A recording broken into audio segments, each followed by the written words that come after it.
നിങ്ങൾ miracle food എന്ന് പറഞ്ഞ് കേട്ടിട്ടുണ്ടോ? കേട്ടിട്ടില്ലെങ്കിൽ കേട്ടോളൂ, കണ്ടോളൂ. ഇതാണ് മിറാക്കിൾ ഫുഡ്. ഒരു മുളകിനേക്കാളും കുറച്ചുകൂടെ വലിപ്പമുള്ള ഒരു ചെറിയ ഫ്രൂട്ട്. ഈ ഫ്രൂട്ടിന്റെ പ്രത്യേകത എന്താണെന്നറിയാമോ? ഈ ഫ്രൂട്ട് കഴിച്ചു കഴിഞ്ഞിട്ട് നമ്മൾ പിന്നെ എന്ത് സാധനം, പുളിയുള്ളതോ കയ്പുള്ളതോ എന്ത് സാധനം കഴിച്ചു കഴിഞ്ഞാലും കുറച്ചു നേരത്തേക്ക് നമുക്ക് മധുരം മാത്രമാണ് നമ്മുടെ വായി ഫീൽ ചെയ്യുള്ളൂ. അങ്ങനത്തെ ഒരു പ്രത്യേക മിറാക്കിൾ എന്ന് പറഞ്ഞാൽ അതാണല്ലോ, അങ്ങനത്തെ ഒരു പ്രത്യേക സൈസ് ഫ്രൂട്ടാണിത്. ഇത് നമ്മൾ ബുഷ് ഓറഞ്ച് ആട്ടെ ഇതിന്റെ കൂടെ കഴിക്കുന്നത്. ഈ ബുഷ് ഓറഞ്ചിന്റെ പുളി എന്നാന്ന് നിങ്ങൾക്ക് ഞാൻ പറയാതെ അറിയാലോ. ആ ബുഷ് ഓറഞ്ച് കഴിച്ചു കഴിഞ്ഞാലും ഇതിന് മധുരമായിരിക്കും. പിന്നെ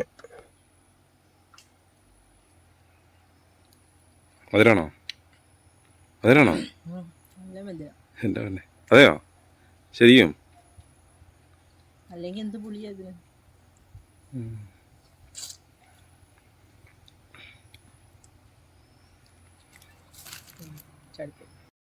ഈ ഫ്രൂട്ട് വന്ന എവിടെ നിന്നാണെന്ന് അറിയാമോ? നമ്മുടെ ആഫ്രിക്കൻ കാടുകളിൽ നിന്ന് വന്നേക്കുന്ന ഒരു ഫ്രൂട്ടാണിത്.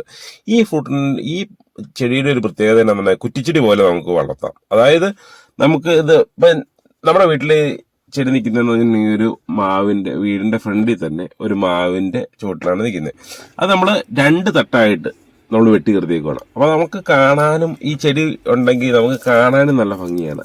നല്ല അടിപൊളിയായിട്ട് വെട്ടി നിർത്തി പിന്നെ വളർത്താൻ പറ്റുന്ന രീതിയിലുള്ള ഒരു ഫ്രൂട്ടാണ്. പിന്നെ ഇതെന്ന് പറഞ്ഞിട്ടുണ്ടെങ്കിൽ ഏകദേശം മുളകിനേക്കാളും കുറച്ചുകൂടെ വലിപ്പമുള്ളൂ. പിന്നെ ഇതിന് ഇഷ്ടമാതിരി ഉണ്ടാവുമെന്ന് പറഞ്ഞിട്ടുണ്ടെങ്കിൽ നമുക്ക് പറിച്ചാൽ തീരില്ലാത്ത അത്രയും രീതിയിൽ ഇതുണ്ടാവുകയും ചെയ്യും. അത്രയ്ക്ക്. പിന്നെ ഇതിനകത്ത് ഒത്തിരി മാംസമൊക്കെ ഉണ്ടോ എന്ന് ചോദിച്ചിട്ടുണ്ടെങ്കിൽ ഒത്തിരി മാംസമൊന്നുമില്ല, കുറച്ചേ ഉള്ളൂ. പിന്നെ ഇതിന്റെ ചെടി കാണാൻ നല്ല ഭംഗിയാണ്.